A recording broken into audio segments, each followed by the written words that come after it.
അപകടങ്ങൾ വിട്ടൊഴിയാത്ത ട്രെയിനിനായി Kannur Alappuzha executive express 7 വർഷത്തിനിടെ 2 തവണ പാളം തെറ്റി. കഴിഞ്ഞ വർഷം മാത്രം 2 തവണ തീവെപ്പുണ്ടായി. 3 പേർ മരിച്ചു. പാളം തെറ്റിയത് ഷണ്ടിങ്ങിനിടെ ആയതിനാലാണ് കഴിഞ്ഞ ദിവസവും വലിയ അപകടം ഒഴിവായത്. കഷ്ടകാൽ എക്സ്പ്രസ് എന്ന കണ്ണൂർ ആലപ്പുഴ എക്സിക്യൂട്ടീവ് എക്സ്പ്രസിനെ വിളിക്കാമോ എന്നാണ് സംശയം. തീവെപ്പും പാളം തെറ്റലുമായി അടുത്തിടെ ഇത്രയും തവണ അപകടവണ്ടിയായ ട്രെയിൻ വേറെയില്ലെന്ന് വേണം പറയാൻ.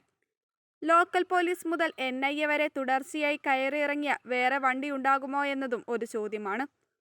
പുലർച്ചെ 5 മണിക്ക് കണ്ണൂർ വിടുന്ന ആലപ്പുഴ എക്സ്പ്രസ് നല്ല വാർത്തകളുടെ ട്രാക്കിലല്ല. കഴിഞ്ഞ ദിവസം പാളം തെറ്റിയതിന് സമാനമായി ഒരു അപകടമുണ്ടായത് 2016 ജൂലൈ 5-നാണ്. കണ്ണൂരിൽ പുറപ്പെടാൻ പ്ലാറ്റ്ഫോമിലേക്ക് എത്തിക്കുന്നതിനിടെ എഞ്ചിൻ തോട്ടിലേക്ക് മറിഞ്ഞു. മഴ കാരണം ലോക്കോ പൈലറ്റ് സിഗ്നൽ കാണാത്തത് പിഴവായി.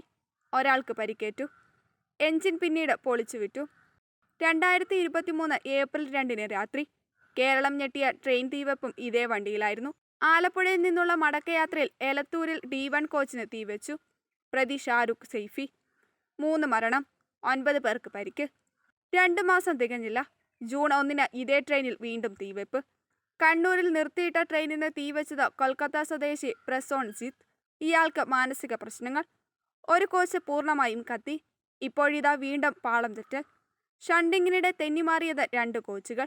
അറിഞ്ഞും അറിയാതെയും റെയിൽവേക്ക് എക്സിക്യൂട്ടീവ് എക്സ്പ്രസ് ഒരു തലവേദന എക്സ്പ്രസ്സായി മാറുന്നുവെന്ന് വേണം പറയാൻ.